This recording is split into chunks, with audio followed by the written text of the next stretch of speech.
Bonjour EB5, aujourd'hui je vais expliquer le chapitre 17, addition et soustraction des fractions. Addition, c'est-à-dire plus, et soustraction, c'est-à-dire moins. Page 68. Je veux lire je sais, page 68, pour additionner ou soustraire deux fractions. Si les deux fractions ont le même dénominateur, tout simplement, il faut additionner ou soustraire les numérateurs. Par exemple, on a 4 neuvièmes plus 2 neuvièmes. Les deux fractions ont le même dénominateur. Alors, tout simplement, il faut faire 4 plus 2. 4 plus 2, c'est 6. Attention, mes élèves. Lorsque la fraction obtenue, on peut la simplifier, il faut faire la simplification. Donc, on a 6 et 9 se trouvent dans la table de 3, donc divisé par 3 en haut et en bas.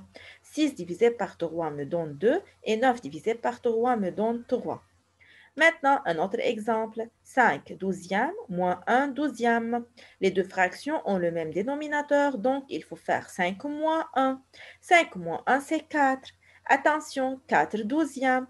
4 et 12 se trouvent dans la table de 4. Donc, divisé par 4 en haut et en bas, 4 divisé par 4 me donne 1 et 12 divisé par 4 me donne 3.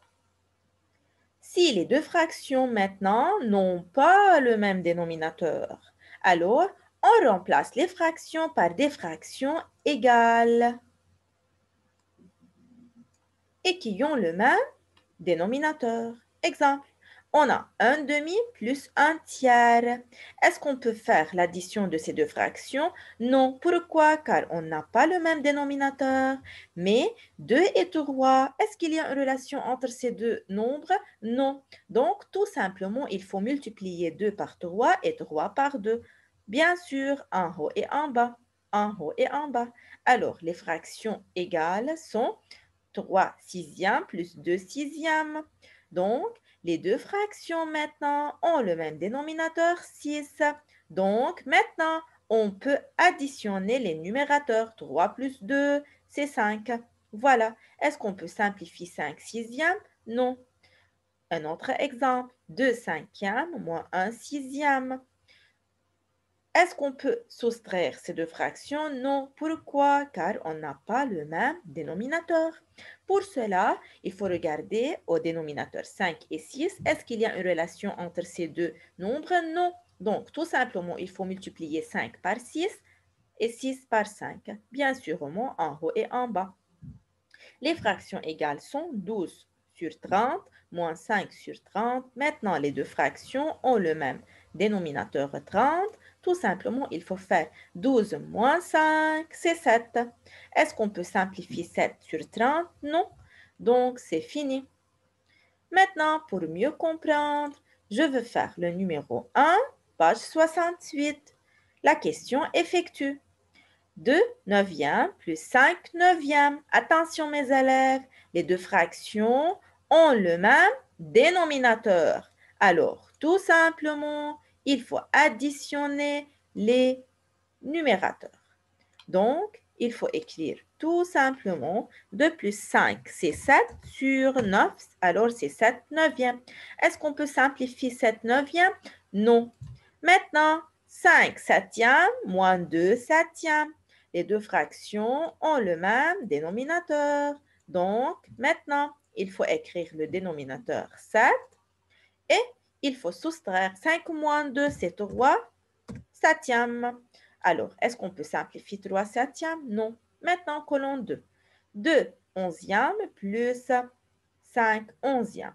Les deux fractions ont le même dénominateur. Donc, 2 plus 5, c'est 7 onzièmes. Est-ce qu'on peut simplifier cette fraction? Non. Maintenant, 8 quinzièmes moins 2 quinzièmes. Les deux fractions ont le même dénominateur.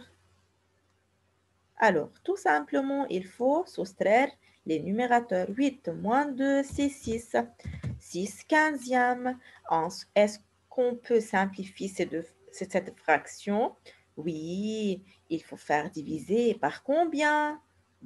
Par 3. Car 6 et 15 se trouvent dans la table de 3. Donc, par 3 en haut et en bas, la réponse sera 6 divisé par 3, c'est 2, et 15 divisé par 3, c'est 5. Voilà. Maintenant, colonne 3. On a les deux fractions, 3 huitièmes et 2 huitièmes. Les deux fractions ont le même dénominateur. Alors, il faut additionner les numérateurs. 3 plus 2, c'est 5. Alors, 5 huitièmes. Est-ce qu'on peut simplifier 5 huitièmes? Non. Maintenant, 9 sur 17 et 7 sur 17. Les deux fractions ont le même dénominateur. Alors, 9 moins 7, c'est 2 sur 17. Donc, est-ce qu'on peut simplifier cette fraction? Non. Alors, c'est tout pour le numéro 1. Maintenant, le numéro 2 réduit au même dénominateur, puis calcul. Je vais faire la partie A et D seulement. On a 7 sixièmes plus 2 tiers. Il faut réduire au même dénominateur. Attention, est-ce qu'il y a une relation entre 6 et 2 et 3? Oui, c'est 3 fois 2. Alors, 3 fois 2, en haut et en bas. La fraction 7 sixièmes reste la même, plus 2 fois 2, c'est 4. 3 fois 2, c'est 6. Donc, maintenant, les deux fractions ont le même dénominateur. Alors, 7 plus 4, c'est 11 sur 6. Voilà, alors c'est la réponse. Est-ce qu'on peut simplifier cette fraction? Non. Maintenant, la partie D. On a 7 tiers et 4 quinzièmes. Il faut réduire au même dénominateur, 3 et 15. Est-ce qu'il y a une relation entre les deux? Oui, 3 fois 5 me donne 15. Alors, il faut faire fois 5 en haut et en bas. 7 fois 5, c'est 35 sur 15, moins, et la deuxième fraction reste la même, est égale. Maintenant, les deux fractions ont le même dénominateur, n'est-ce pas? 15. Alors, tout simplement, il faut faire 35 moins 4, c'est 31 sur 15, bien sûr. Est-ce qu'on peut simplifier cette fraction? Non. Donc, voilà, c'est la réponse. Merci pour votre attention et au revoir.